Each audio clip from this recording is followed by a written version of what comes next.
नमस्कार, मृगांचल एक्सप्रेस में एक बार फिर आपका स्वागत है।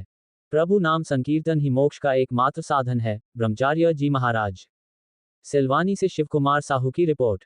तहसील के ग्राम साईखेड़ा में सीताराम नाम संकीर्तन आश्रम में चल रहे 25 वर्षों से अनिश्चितकालीन श्री सीताराम नाम संकीर्तन की 25वीं वर्षगांठ सभी ग्रामवासियों एवं क्षेत्रवासियों द्वारा बड़े धूमधाम से मनाई गई, जिसमें अनंत विभूषित परम श्री 1008 श्री ब्रह्मचारी जी मांगरोल धाम, परम पूज्य रोसड़ा वाले दादाजी, परम पूज्य केरवा डेम वाले दादाजी, श्री पासी घाट वाले दादाजी एवं अनेक स्थानों से साधु संतों का आगमन हुआ। श्री सीताराम नाम संकीर्तन की वर्षगांठ में पधारे साधु संत महात्माओं के साथ ब्रह्मचारी जी मांगरोल धाम महाराज जी ने सभी भक्तों को एक संकल्प दिलाते हुए कहा कि हमें इस कलयुग में मोक्ष पाने का रास्ता मिल गया है, वह रास्ता है प्रभु के नाम का जाप करना। नाम भी कोई एक नहीं, आपका मन जो कहे सीताराम कहो या राधे श्याम शिव हरि, आप अपने घरों में भी प्रतिदिन नाम जाप कर करें, जिससे मोक्ष की प्राप्ति होगी। सभी भक्तों ने सहमति जताते हुए जय श्री राम के जय घोष लगाए, जिससे पांडाल जय घोष से गूंज उठा। साथ ही ब्रह्मचारी जी ने कहा कि अपने नगर शहर गांव में चल रहे आयोजनों में भी हमेशा सहयोग करते रहें। इसी के साथ ही सीताराम नाम संकीर्तन की 25वीं वर्षगांठ में पधारी क्षेत्र की भजन मंडलियों के द्वारा श्री सीताराम नाम संकीर्तन का विशेष आयोजन चलता रहा। प्रसाद भंडारी का भी आयोजन किया गया, जहां भक्तों ने प्रसाद ग्रहण कर साधु संत महात्माओं के दर्शन कर आशीर्वाद प्राप्त किया।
सीताराम सीताराम सीताराम सीताराम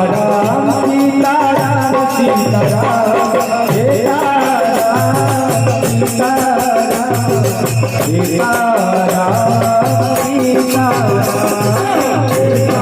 सीताराम सीताराम तुम अपने आराध्य का ध्यान करोगे तो मन यदि गंदा है तो ध्यान नहीं बनेगा, और ध्यान नहीं बनेगा तो न तो मंत्र।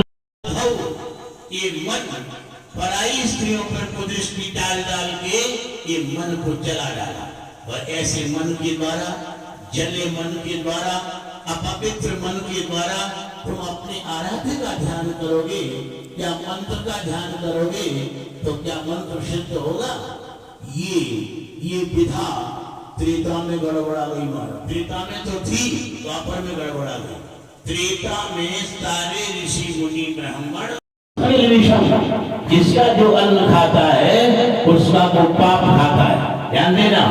और उस पाप का परिमार्जन करने के लिए, उस पाप का चुकारा करने के लिए हमारे पास तपस्या का बैलेंस नहीं है, तो वो पाप हमारा बंटा ढाल कर देगा, सिद्धि नहीं होने देगा।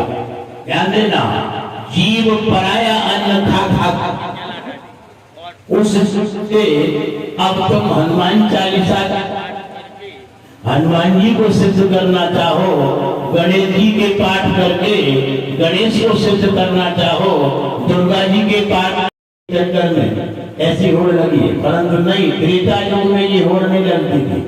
त्रेता युग में इस तरह के कर्म करती थी प्रजा कि वो अपने कर्मों को तोड़ते थे कि अब हमारे कर्म स्वर्ग के लायक हो गए, अब हमारे कर्म महलों के लायक हो गए, अब हमारे कर्म जंगलों के लायक हो गए, अब हमारे कर्म तपलों के लायक हो गए, अब हमारे कर्म ब्रह्म के लायक हो गए, अब हमारे कर्म वैकुंठ लोक के लायक हो गए।